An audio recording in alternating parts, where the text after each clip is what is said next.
She took the job no one wanted in the mansion of a cruel, cold billionaire.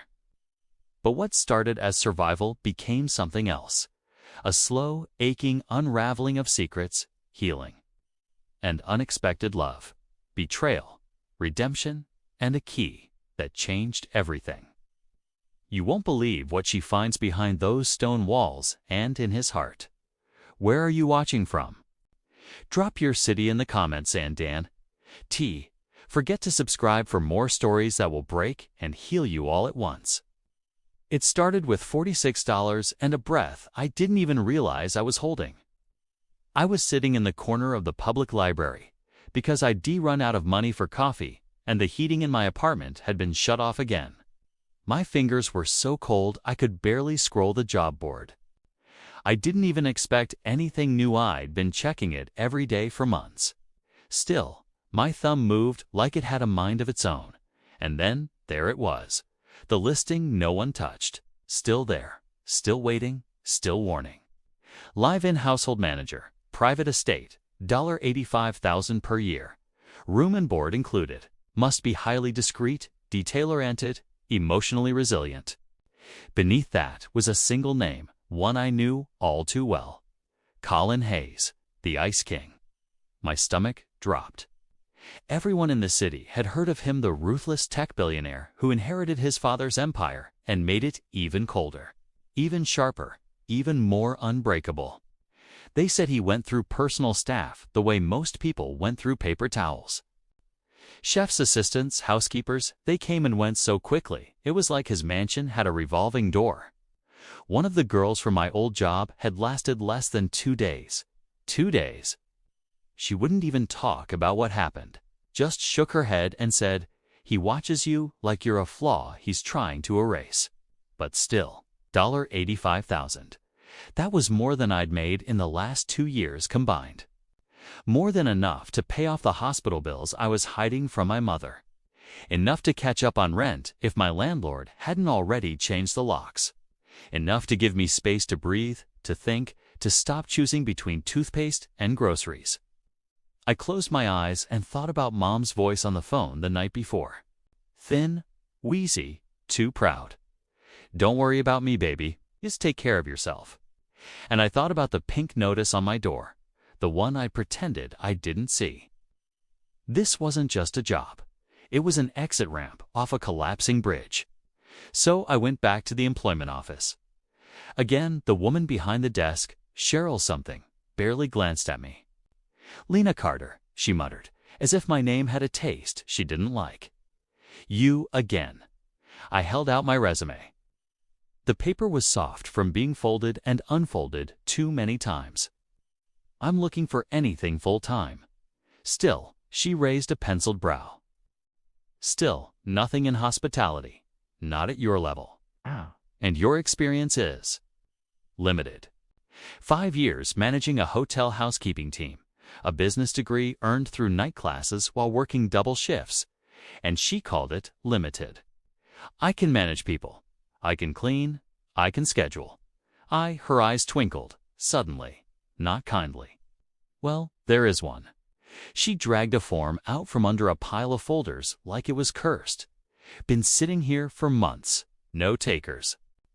I didn't need to look to know what it was. Colin Hayes. She smiled like a cat. "You sure you want that smoke, sweetheart?" "That man eats people like you for breakfast. I'll take it." My voice came out stronger than I felt. Her eyebrows went up. "You sure?" "No. Not even a little." "Yes." She slid the paper across the counter. "Live-in position. Background checks, intense. They'll scan your soul if they can find it." I took the form and nodded. "When can I start?" "Tomorrow morning. If you don't chicken out." The taxi driver whistled low when the mansion came into view. Someone's doing all right. I sat stiffly in the back seat, clutching my 2 suitcases like they were the only proof I still existed. Everything I owned fit inside them. One of the zippers was broken, and the wheels made an embarrassing squeak when I pulled them.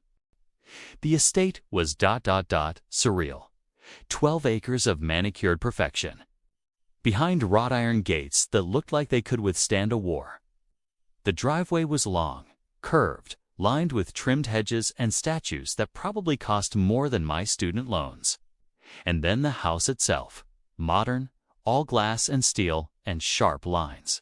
Beautiful in the way a knife is beautiful, precise, reflective, and designed to cut. "This where you're working?" The driver asked, almost amused. "Living," I said. The word felt strange. He didn't reply, just shook his head and helped me unload. The front door opened before I could even lift my hand to knock. A woman in her 50s stood there, tall silver hair pulled into a tight twist, her face carved from discipline. "Miss Carter," she said crisply. "I'm Evelyn Sterling, Mr. Hayes' assistant. Follow me." I followed her through a foyer that could have held my entire building.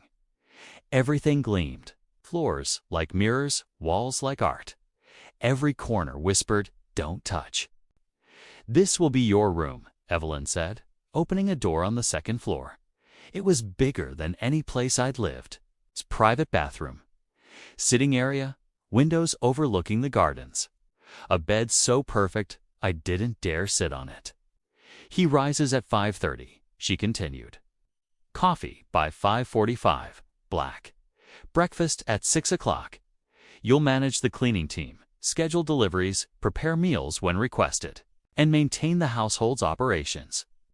These are the rules." She handed me a folder as thick as my arm. "No mistakes, Miss Carter. He doesn't tolerate them." I nodded. "What happened to the last person?" Evelyn paused. She asked questions. "He doesn't like personal." Then she left, leaving me standing in a room that felt like a palisade, a trap. That night, I lay in bed and stared at the ceiling, the velvet silence pressing down on me like snow. Through the window, I could see a light on in what Evelyn had called his study. He was in there, just across the courtyard. The man who held my future in his ice-cold grip.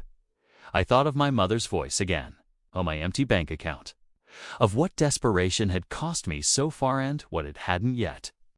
All I had to do was survive Colin Hayes. How hard could that be? I didn't sleep that first night. Not really. I closed my eyes, but my brain wouldn't shut off. I kept going over the house rules, 47 of them, in numbered order, like I was cramming for a test that might decide whether I got to eat next week. Rule number 3. No entering Mr. Hayes' study without explicit invitation. Rule number 12. Meals are to be served precisely at designated times, with no deviation. Rule number 21. No music in common areas during working hours. The one that got me. Rule number 45. Do not attempt personal conversation with Mr. Hayes unless initiated by him. I lay there, in a bed, too soft and too clean, listening to the quiet groan of this enormous house settling around me. It was like sleeping in a museum, every inch, pristine, untouched, and utterly still. By 5 a.m., I was up, showered, dressed in my best business casual outfit. One of the last I still owned that didn't have a mystery stain or threadbare elbows. Black skirt, blazer, neutral blouse. My armor. I even curled my hair. For no one, really. Maybe just for a sense of dignity. The kitchen was cavernous and spotless, the counters gleaming like they'd never seen real cooking. I found the coffee beans French single origin, of course, and the machine. A sleek contraption that probably cost more than my car had when it was alive. I read the manual twice, then brewed exactly one perfect cup. 5:45 a.m., sharp. I stood with it on a small silver tray, hands trembling slightly, and waited. It was absurd standing in silence in a glass and marble kitchen, clutching a cup of coffee like it was a live grenade. But this was the job. This was the test. First impressions mattered here. At 5:46, I heard his footsteps. They were soft but deliberate, moving across the marble with the confidence of someone who expected the world to move for him. Then he stepped into view. Colin Hayes. I'd seen his face in business magazines. in grainy screenshots from tech summits and charity galas. With that calculated frown, that perfectly knotted tie, that cold steel in his eyes. But in person, he looked human. Still sharp in a gray cashmere sweater and tailored slacks, but there were shadows under his eyes. His dark hair was slightly mussed, like he'd been raking his hands through it. He looked tired. His eyes swept over me like a scanner, cold blue, unblinking. "Miss Carter," his voice was smooth, measured. "I trust the accommodations were acceptable." "Yes, sir," I said, offering the coffee with both hands. "Thank you." His fingers brushed mine as he took the cup. They were cold, not a metaphor literally cold, but steady. He sipped. No expression changed. Then he nodded slightly. "Helen informed you of the routine?" "Yes, sir." "Breakfast at 6 a.m. He turned to the window and looked out over the gardens. "The usual will be fine. No good morning, no smile, no warmth. Just instructions, relayed like data. I assume you've read the house rules." I had, twice. I could have recited them like a sermon. "Yes, sir. I've memorized them." He turned back, studying me again. Most people find the rules restrictive. There it was. A trap disguised as small talk. One wrong answer, and I'd be done before I unpacked. "I find structure helpful," I said, voice calm. "It removes ambiguity." Something flickered in his expression. Approval? Curiosity? Or maybe just mild surprise that I hadn't crumbled. "Indeed," he murmured. "I made breakfast exactly as specified. Steel-cut oats, fresh berries arranged in neat rows, a slice of toasted rye, no butter, fresh orange juice." I served it on white porcelain, laid a linen napkin beside his plate, and stepped away. He ate in silence, eyes locked on a tablet. I moved around him like a ghost, quiet, efficient, invisible. At 7:30 he stood. "I'll be in the office until lunch. The cleaning service arrives at 9 o'clock. Direct them to focus on the West Wing. I'm expecting guests next week." "Yes, sir." "Any preference for lunch?" He paused at the doorway. "Something light. Surprise me." He said it like a challenge, like he was daring me to disappoint him. Then added, almost as an afterthought, "The last 3 household managers found that particular instruction difficult." I met his gaze. "I like difficult, Mr. Hayes." That almost smile again. Then he was gone. I exhaled for the first time in 2 hours. The cleaning crew arrived right on time, 2 women in matching polos, both in their 40s, their smiles forced. Maria and Sophie.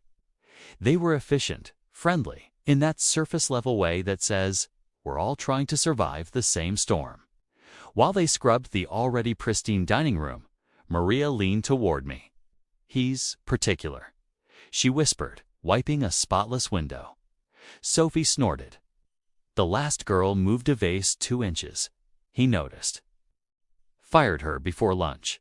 Maria added, "Another one used the wrong glass cleaner on his bathroom mirror. Gone by nightfall." I nodded, absorbing it all. This wasn't a job. It was a minefield. And every gesture, every detail, every breath had to be calculated. Still, I kept thinking about the man who sipped his coffee with the weight of the world in his shoulders.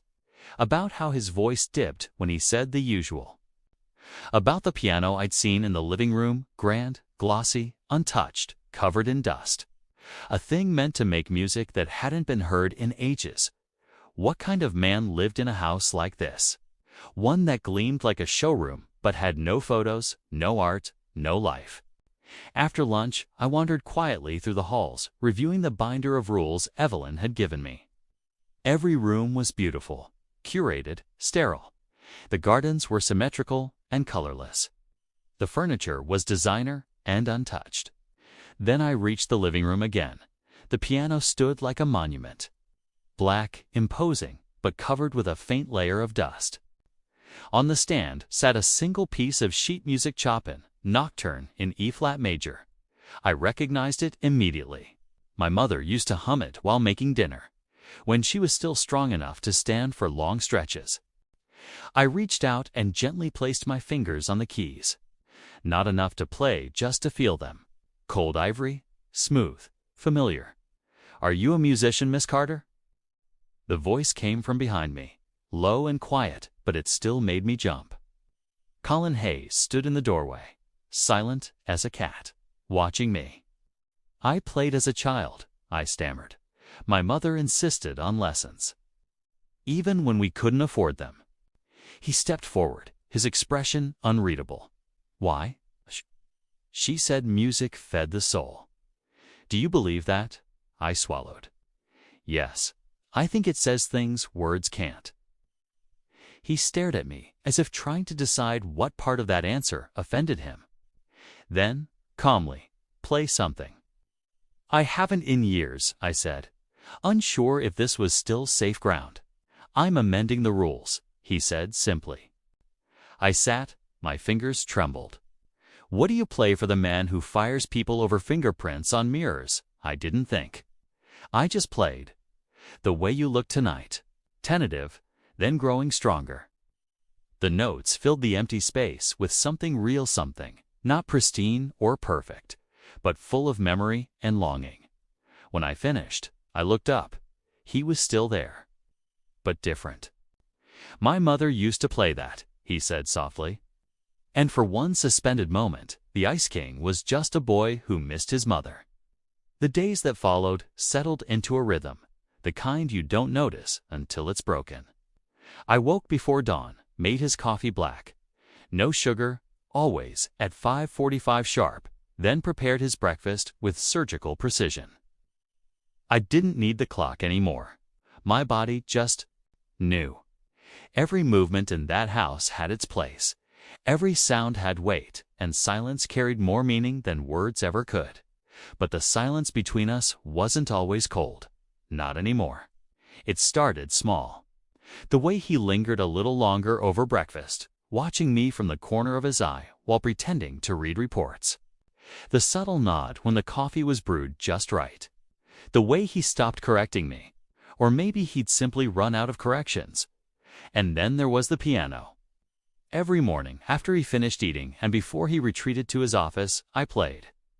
Nothing bold, nothing flashy. Just quiet melodies that filled the still air. It began as an unspoken arrangement, no requests, no praise. I'd sit at the keys, and he'd sit with his tablet, but his fingers always paused on the screen. His jaw would unclench. And sometimes, just sometimes, I saw his eyes close for the briefest second. I never asked why. I just played. But something was shifting. I felt it in the way the house breathed differently when we were both in a room. Felt it in the way he stood a little closer than necessary. In the way his voice softened when he asked about lunch or whether the cleaning crew had finished the guest wing. He was still cold, still guarded, still wrapped in that immaculate composure like it was Kevlar. But beneath it, there was something else, something human, something aching. One evening, just after I'd finished organizing a wine delivery, I passed by the study. The door was ajar, which was rare. He was on the phone, his back turned, voice low and tight. I hadn't meant to listen, but I froze when I heard him say my name. Yes, Carter? No, she's still here, longer than expected. Pause. She doesn't ask questions, doesn't flinch. Another pause. No, I don't think she's like the others. He ended the call and turned, but I'd already moved past the door, heart thundering. It wasn't praise exactly, but in this house, in his world, those words were practically poetry. Later that week, we had a power outage. A storm rolled through in the middle of the night, wind shrieking through the trees. Lightning slicing across the glass walls like electric veins. I'd barely slept, nerves buzzing from the thunder, when I stepped into the kitchen and found him already there. He looked disheveled. Sweatpants, a plain black t-shirt. Barefoot. It was the first time I'd seen him out of uniform. I usually get a generator report by now, he said, eyes fixed on the control panel. But there was a note of something else in his voice. Uncertainty, frustration, maybe even embarrassment. "I called the maintenance team already," I said, stepping in. "They're on their way." He glanced at me. "You didn't need to do that." "I know," I said, "but I live here too." For a moment, he just looked at me. He looked like he was trying to find the flaw that made that sentence untrue. But there wasn't one. Not anymore. "I suppose you do," he said finally. That morning, he didn't retreat to his study after breakfast. Instead, he lingered at the piano while I cleaned the counters. "What was the piece you played yesterday?" he asked suddenly. "Debussy Clair de Lune. My mother used to hum that one." I stopped, cloth in hand, and met his gaze. "She must have been incredible. She was ... light," he said. "The only softness in the house growing up." And just like that, the air changed again. This wasn't about rules anymore. This wasn't about coffee and order and silence. This was a man pulling at the threads of his own grief and letting me see where they led. I didn't say anything. I just nodded. Sometimes the right answer is no answer at all. But later that night, I played Clair de Lune again. Not because he asked. Not because I had to. Just because it felt right. The next morning, there was a fresh flower in a small vase beside my breakfast tray. A single camellia. Pale pink. No note, no explanation. But I knew who had placed it there. And I knew something had changed. The next shift happened over dinner. It was a rare occasion when he requested a meal outside of his usual routine. "Surprise me," he'd said, and I had. I made roasted salmon with a ginger citrus glaze, wild rice with herbs, and a spring mix salad with pomegranate and candied pecans. He ate in silence, as usual. But then when I brought out the dessert, he said quietly, "You enjoy cooking?" I nodded. It was how my mom showed love. We didn't have much, but our table was always warm. And now it's how I remember her. He studied me for a moment, fork still in hand. That's rare. What is? Someone who sees a task not as a burden, but as a gift. I didn't know what to say to that. So I simply replied, "You just have to know who you're cooking for." He didn't respond, but he finished every bite.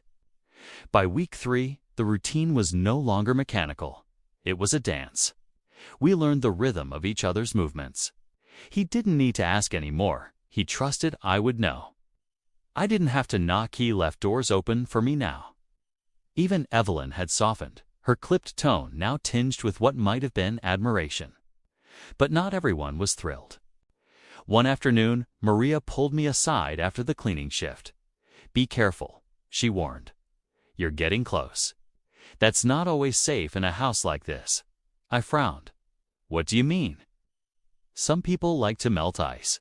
Others like to watch people burn trying." I wanted to argue, to defend him. I didn't, because part of me knew she was right to worry.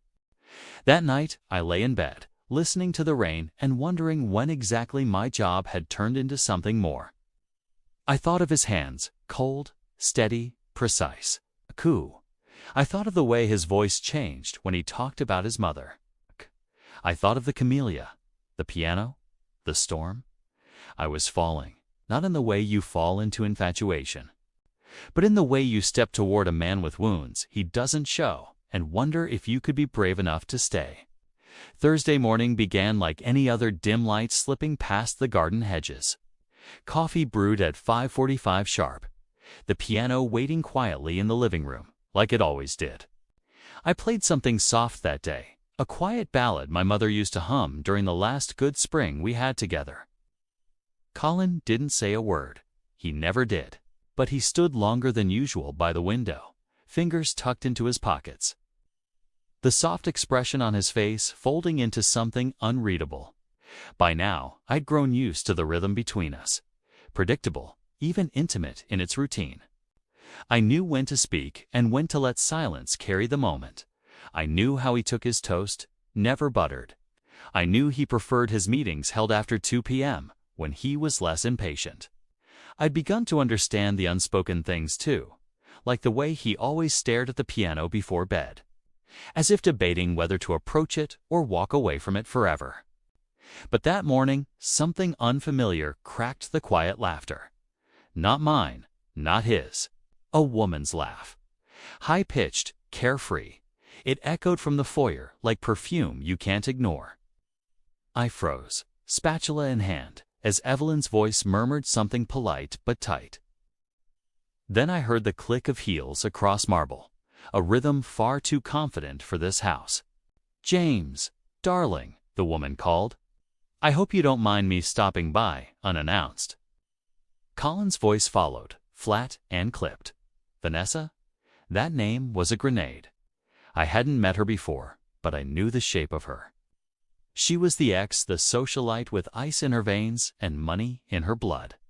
The one who left when his father died and only returned when the will disappointed her. I'd seen her picture in an old magazine shoved behind a recipe book in the staff kitchen. Hair like polished gold. Eyes that never smiled. I stood in the kitchen, pretending to focus on the avocado toast while my ears stretched toward the sound of her voice as it moved closer. Then she appeared. Vanessa swept into the kitchen like a storm disguised as a perfume ad. She wore white silk, a $1,000 coat slung over her arm, and heels that screamed wealth with every step. She didn't look at me at first. She looked around, nose slightly wrinkled, as if the air wasn't up to her standard. Then her eyes landed on me. "Oh," she said, with a smile so tight it could slice glass. "You must be the new help." I turned slightly, steadying my voice. "Lena Carter, household manager." Her gaze flicked from my plain blouse to my sensible flats. Dismissive, surgical. "How quaint," she said. Before I could reply, Colin entered. He looked the same as always, precise. Neutral, but I caught the tension in his jaw, the way his fingers curled tighter than usual. "Vanessa," he said, "this isn't a good time." She pouted slightly, like a child denied dessert. "Come on, James. I was in the neighborhood.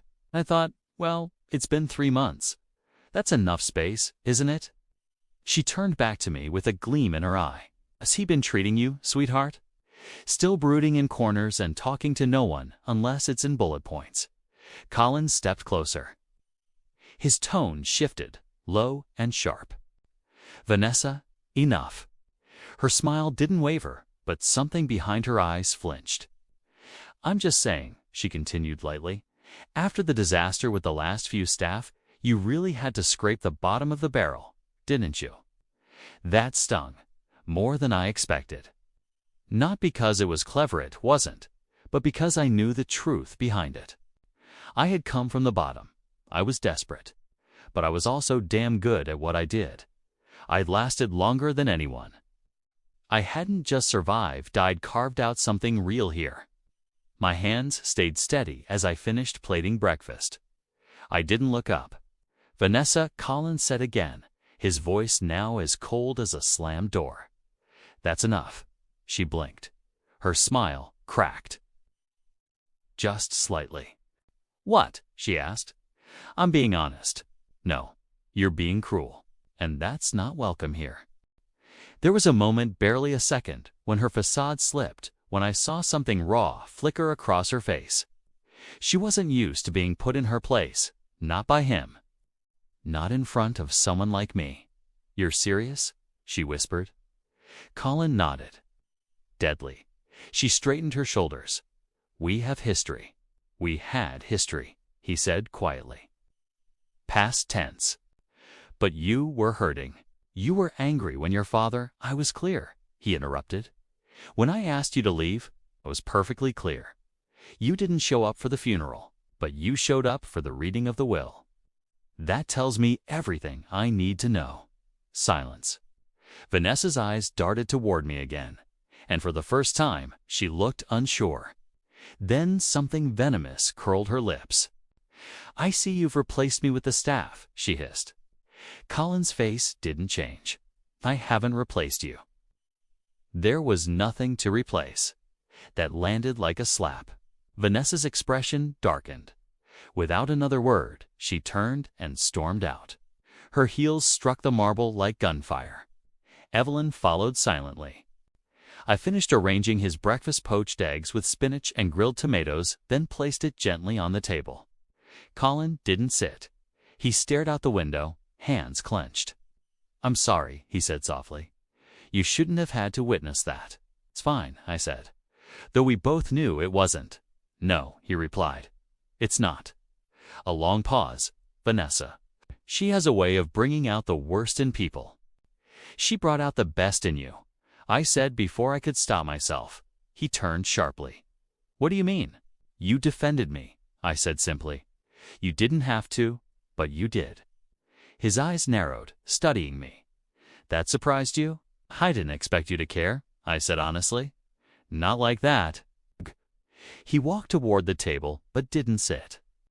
Instead, he looked at me like I was an equation he was close to solving. "You're not like the others," he said. "No, sir, I'm not. They were afraid of me. I'm not afraid of you.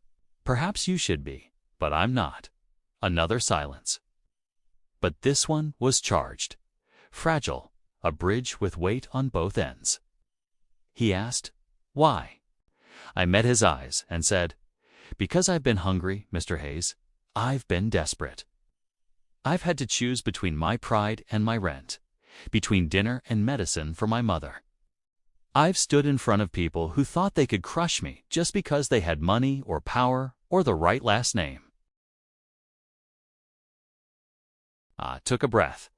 I know what it means to survive. And fear is a luxury I can't afford.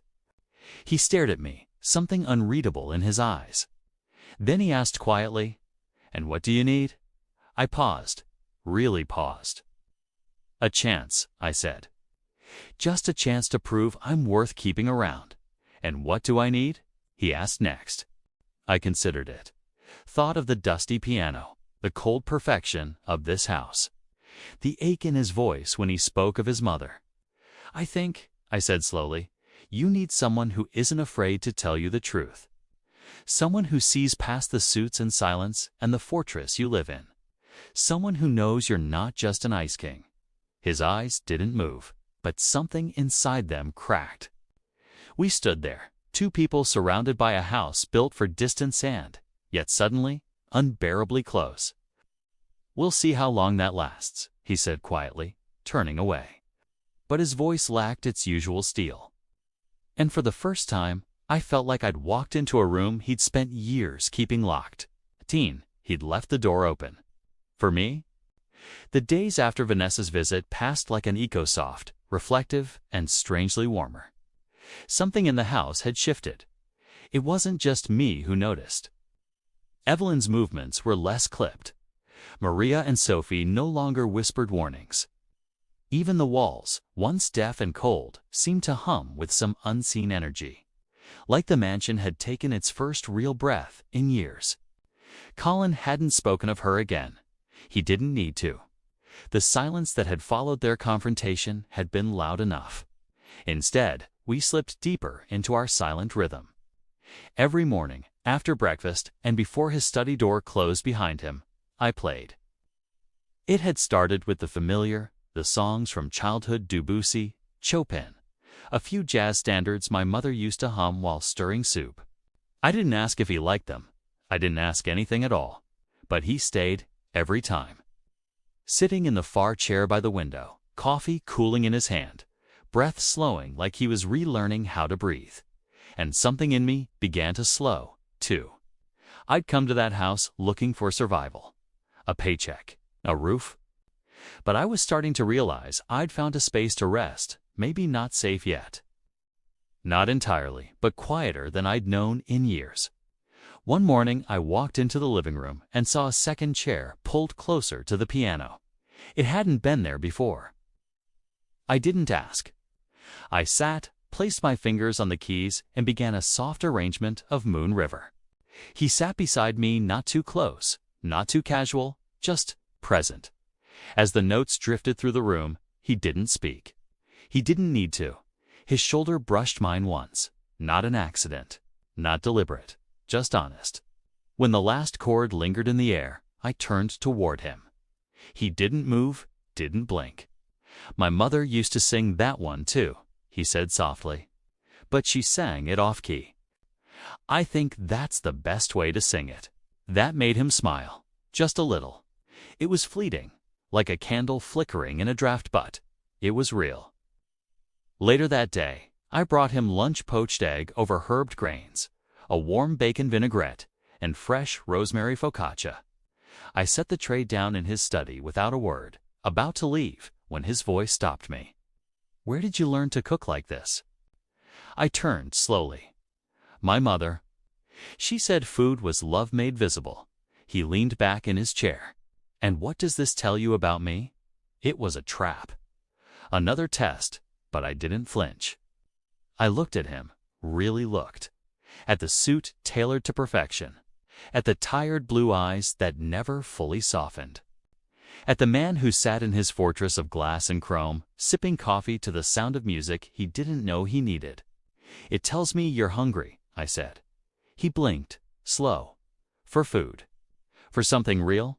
The room went very still. He set down his fork. You're not like the others. You've said that. They were afraid of me. I'm not. Maybe you should be. I met his gaze. Why? You're going to fire me for telling the truth. His lips twitched. Not quite a smile. Not quite not. Truth, he echoed. That's a rare thing in this house. Maybe it's time someone brought it back. He didn't reply, but the way he picked up the fork again and finished the plate told me I had overstepped. Not yet. That evening, I returned to my room and found a book on my nightstand, a worn, cloth-bound collection of piano pieces. Inside, a note in his handwriting. In case you're tired of playing from memory, I touched the pages like they might vanish. It was the first gift I'd received in years that hadn't come with strings, and the first thing anyone had given me that said, I see you. The next morning, I played a piece from that book, a soft, aching nocturne by Rachmaninoff. When I glanced up, I found him not in his usual chair, but leaning against the piano, arms crossed, eyes closed. I haven't heard that in years, he said when the last note faded. I smiled. Maybe you weren't listening? He opened his eyes. Maybe no one was playing. That afternoon, something shifted again. He asked if I wanted to walk the garden. 'Twas casual, almost tossed off, like he was asking if I wanted tea. But his voice carried that same note of hesitation I'd started to recognize. The garden was formal. Symmetrical, too perfect. Rows of hedges, white stone benches, roses that looked like they'd been combed. But walking beside him, hands tucked into my coat, I noticed the things most guests wouldn't. The parts that were too controlled. This place is beautiful, I said, but it's so sterile. He stopped beside a marble fountain, its water falling in precise arcs. My father believed in order, that chaos was weakness. And what do you believe? I used to agree. Control meant safety, predictability, no surprises, no pain. And now? He looked at me, the wind tugging at his shirt cuffs. Now, I'm not sure. I turned toward the roses. Perfection is beautiful, I said, but a little wildness. That's where things grow. He was quiet for a long time. Then, almost to himself, you've been here almost a month. I nodded. No one's made it that long in over a year. I know. Do you know why you have? I think, I said carefully, because I'm not trying to fix you. I'm just here, existing alongside you. He looked at me with something like wonder. Most people want things from me. I don't, I said. Yes, you do. You want trust, connection, you want to be seen. I blinked, and you don't. He hesitated. I stopped believing people wanted me a long time ago. They want the name, the lifestyle, the money. Not everyone. No, he said, voice soft. Not you. We stood there in silence again, but it wasn't awkward. It was full, heavy with all the things we weren't quite ready to say. As we walked back toward the house, he said something so quiet I almost missed it. "You make the silence feel like company." It was the most romantic thing anyone had ever said to me. That night, I played again. This time, not from memory. And not from fear of the rules, but from something new. Something blooming. Colin didn't sit in the window. He sat beside me. Or for the first time, he played the final notes. Rusty, off-key, but perfect. And for the first time, the house wasn't just breathing. It was alive. It happened on a Tuesday. I remember because it was the only day that week the sun dared to stretch through the cold gray sky. I'd made lemon scones for breakfast, a rare indulgence. And Colin had actually complimented them well. He'd said, "These are acceptable." But his second helping and the faintest crinkle at the corner of his mouth told me what he didn't say. I'd learned to listen between his words. That was where the truth usually lived. By noon, the day took a turn. It began with a phone call. I was passing through the corridor with fresh linens when I heard his voice behind his office door, low, firm, but rising in pitch with each sentence. "What do you mean the Singapore deal is off? That's impossible." We had confirmation. I slowed, then stopped altogether as silence fell like a dropped curtain. A long beat, and then crash. The sound of something shattering a paperweight, a mug, maybe even his control. I didn't move. 20 minutes later, my phone rang. "Miss Carter," Colin said. His voice was clipped but tight, stretched thin. "I need the house prepared for guests, executives, board members, attorneys. They'll be arriving throughout the day." "How many?" I asked gently. 15, maybe 20. "And call the catering service. This isn't a dinner party. It's a war council." I was already moving. By 7 a.m. The next morning, the estate had transformed from a sanctuary of silence into a corporate battlefield. Men in suits arrived in sleek cars, clutching briefcases and heavy expressions. Voices rose behind closed doors, sharp and overlapping. I floated through it all, coffee in hand, notepads ready, making sure the right people had what they needed. But underneath the efficiency, something dark buzzed through the halls. Market manipulation, insider trading, SEC involvement. I heard it in whispers. Phrases passed between elevator rides and catered lunches. The Singapore deal had collapsed. Yes, but that was just the beginning. Someone had leaked documents, confidential ones, from inside the estate. From Colin's private study. By afternoon, the paranoia had turned inward. Conversations grew tense. Eyes turned suspicious. Evelyn's usually unreadable face was pale. Around 4 p.m., she found me in the kitchen. "They're saying it could lead to criminal charges," she whispered. Someone leaked documents from Colin's personal system. Files that were only kept here. I frowned. "His office is locked." "Not during meetings," she said quietly. "Not when the house is full of people and distractions. And Alina, I'm sorry, but they think it was someone with household access." The floor felt like it shifted beneath me. "You think it was me?" My voice cracked, sharp and small. "I don't," she said quickly. "But they do. Or at least, Brennan does. Charles Brennan, Vanessa's lawyer friend. The man who showed up right after the chaos started." I remembered his smile, slick and calculating, the kind that always seemed to know more than you wanted it to. Evelyn hesitated. Security found a sign-in log at Brennan's office. Last week, someone under the name L. Carter came in. Signed the visitor log. "That's not possible," I said, barely above a whisper. "I haven't left this house in 3 weeks. I believe you," she said. "But they don't need truth. They need someone to blame." The kitchen door opened then. Evelyn Collins' voice cut like a blade. "I need to speak with Ms. Carter. Alone." She gave me a small, pained look before slipping out. He didn't sit. Just stood across from me at the kitchen island, our island. The one where I brewed his coffee every morning, and he complimented my cooking without ever using the word delicious. The island that had quietly become our place. Now it felt like a courtroom. Is it true? I asked before he could say anything. Do they think I leaked the documents? Some people are suggesting that possibility, he said carefully. Too carefully. But you know I didn't.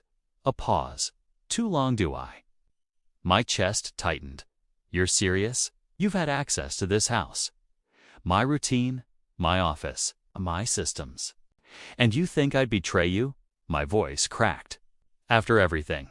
I think, he said, still calm, you're a woman who was desperate when she arrived.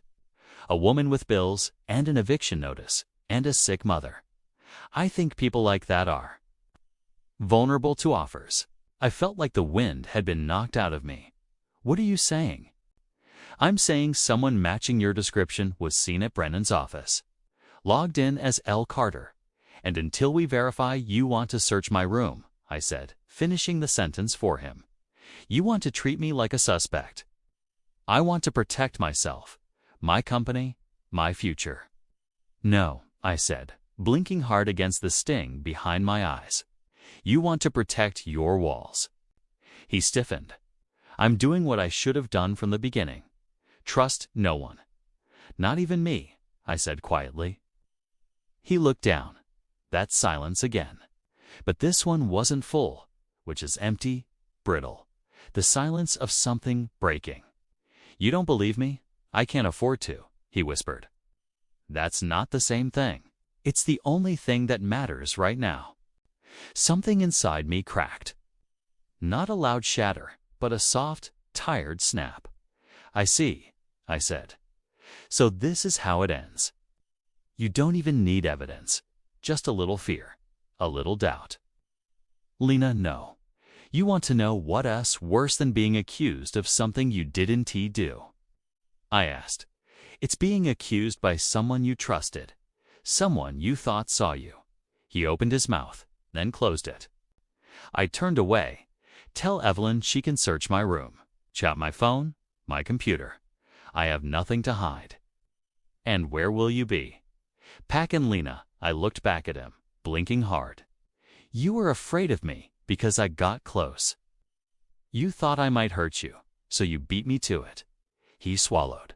His shoulders dropped. I don't know how to trust anyone. That's fine, I said. But don't pretend that's my fault. I left him there in the kitchen, surrounded by marble and silence and everything he thought would keep him safe. And I went upstairs, pulled out the same 2 suitcases I'd carried into that house, and started folding the clothes I'd barely had time to unpack. I thought about the breakfasts, the piano, the way his eyes softened when I played something familiar. I thought about the look on his face when he said, "You make the silence feel like company." And I realized, no matter how much music you played, you couldn't melt a heart that refused to be touched. Downstairs, the house returned to its usual quiet. But this time, it didn't feel like peace. It felt like surrender. The morning I left the estate, the sky was still gray.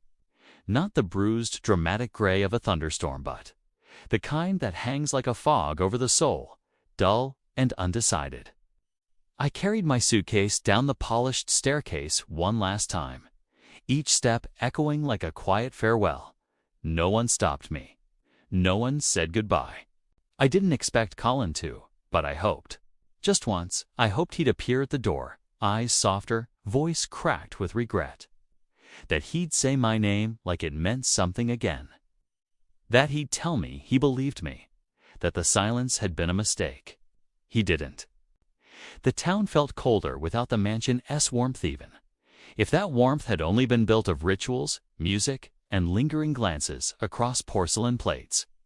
I found a room in a modest boarding house, halfway between a laundromat and a bakery, where the wallpaper peeled like tired paint and the bed sagged like a weary promise. But it was clean and quiet and mine. I applied for jobs the next day. Grocery cashier, hotel receptionist, late-night diner waitress. Nobody asked why I'd left a mansion on the hill. Nobody cared. But every time I heard piano music drift from a car radio or a shop entrance, something in my chest ached. Not just for him, but for me. It's a version of me I'd become inside that house. The woman who stood taller, who filled a space with something more than silence. I missed her. 2 weeks passed, then 3. I didn't hear from him. Not a call, not a letter. Not even an email. I told myself I was fine. Told myself it had only been a job, that I hadn't lost anything I couldn't rebuild. But lies have weight, and some days I could barely carry them. Then, one evening right as I was returning from the bakery with a discounted loaf of sourdough, I found an envelope wedged under my door. No name, no return address. Inside, a single sheet of paper, thick, embossed, just 5 words. Check the news. Page 6. I dropped the bread and grabbed my phone. There it was, on the website of a major financial journal. Corporate leak tied to former legal consultant, not household staff. Below it, smaller text. Charles Brennan indicted for internal sabotage. Former partner Vanessa Hart under investigation. And beneath that, a quote from Colin Hayes himself. We made assumptions. We were wrong. And someone good paid the price. My breath caught. Not because I was clear, though I was, but because he'd said it. Publicly, plainly, without evasion. We were wrong. The next day, a courier arrived at my boarding house. A man in a dark suit, holding a leather-bound envelope and a warm expression. I was instructed to hand-deliver this, he said, nodding with respect. I opened it in front of him. Inside, an invitation. Please join me for dinner. No expectations, no apologies. Just truth. See, I stared at the words for a long time. The ink looked handwritten. I could still recognize the slight tilt in his C's. I asked the courier, he's really asking. He nodded. It's really hoping. I wore navy. It was the only dress I had left from my old life, simple but strong. Like armor. I arrived at the estate gate just as the sun dipped below the hill, casting the lawn in golden shadow. The security system recognized me immediately. When the gate opened, I almost didn't walk through, but then I did. The house looked the same, but something in the air was different. I was greeted by Evelyn, not cold, not formal, but gentle. She looked relieved, maybe even proud. He's waiting in the atrium, she said. Go slow. He's not himself lately. I nodded, heart thudding. The atrium was lit by golden sconces. Candles flickered near the piano, and there he stood, Colin, no tie, no jacket. Just a dark shirt with the sleeves rolled up and something in his face that looked like exhaustion and hope braided together. He didn't speak right away. Neither did I finally, he said. I didn't know how to ask you back, so I just, hoped you'd show up. I swallowed. You hurt me. I know. You accused me of something I never did. After I gave you everything? I know, he said again, softer this time. And I don't expect forgiveness. I just needed you to know the truth. I saw the article. He nodded once. Vanessa and Brennan had been planning it for months. They wanted to sabotage the merger so she could force me to sell. I was too focused on protecting myself to see the threat inside my own circle. And me, I asked. What was I to you? He stepped closer. At first, just a risk. Then, something else entirely. Something I didn't know how to protect without locking away. I looked at him, really looked. Do you believe me now? I never stopped, he said. I just forgot how to believe in people. I moved past him to the piano. Sat down, ran my fingers across the keys. He didn't ask for a song. I played anyway. Nothing grand, just a quiet piece. A lullaby from my childhood. When I finished, I turned toward him. He had tears in his eyes. Not many, but enough. I don't know what comes next, he said, but I don't want this house without you in it. I stood. You're not hiring me again. "No," he said, voice barely a whisper. "I'm asking you to stay. On your terms." I stepped toward him, slowly, then said, "Start by saying my name." His voice cracked as he said it. "Lena," and just like that, the walls began to fall. The first time I stayed the night, it wasn't planned. I hadn't packed a bag or left a note at the boarding house. I hadn't even intended to go inside. But after that dinner, the one where truth stood taller than pride and silence, finally made room for honesty. Colin asked if I wanted tea. Said yes. Then he asked if I'd play something. I said yes again. By the time I looked up from the piano, it was almost midnight. The candles had burned low. Evelyn had gone home. The house was quiet in a way that felt safe. For once, I didn't feel like an employee. I felt like someone who belonged. Like someone who had grown into the bones of this house and made it less hollow. "Stay," he said. One word, barely a question, barely a whisper. But it hung there between us like a thread waiting to be tied. I nodded. That night, I stayed in the guest room down the hall, not because I had to, but because something in me wasn't ready for more. Not yet. There were still bruises between us, unspoken things that needed time to fade. But the next morning, when I stepped into the kitchen, there was a fresh cup of coffee waiting. 2 sugars, 1 cream. Exactly how I took it. And next to it, a small plate with half a lemon scone. "You remembered," I said softly. He shrugged. "Some things stick." The weeks that followed unfolded like petals, slow and deliberate. There were no declarations, no dramatic confessions, just little things. He started walking me to the door when I went out for errands. I started leaving a light on in the hallway when I knew he'd be working late. We spoke more, laughed, sometimes, not loudly, not often, but enough. There were still moments of distance. He still retreated into his office during tense meetings, and I still woke some nights gasping from dreams of accusation and betrayal. We were both learning how to be unafraid of comfort, how to stop bracing for the next cut, but healing had begun. One evening, about 6 weeks later, he brought out a photo album, not one I'd seen before. It was leather-bound and worn, with the initials J.H. etched into the corner. "My mother made this," he said, setting it on the table. "Before she got sick, said I'd need it more than I realized." We flipped through it together. Pictures of him as a boy, awkward, gangly, grinning with crooked teeth. Pictures of him in college, stiff in suits he hadn't grown into yet. Pictures of his parents, his father formal, stiff-jawed, his mother soft-eyed, almost playful. "She loved music," he said, tapping a photo of her at a piano, not unlike the one in the living room. Said the house didn't feel alive unless there was music in it. I smiled. "Smart woman, she would have liked you," he said. Then paused. "No, she would have adored you." I didn't know what to say to that. My throat closed around something I hadn't prepared for, but I squeezed his hand.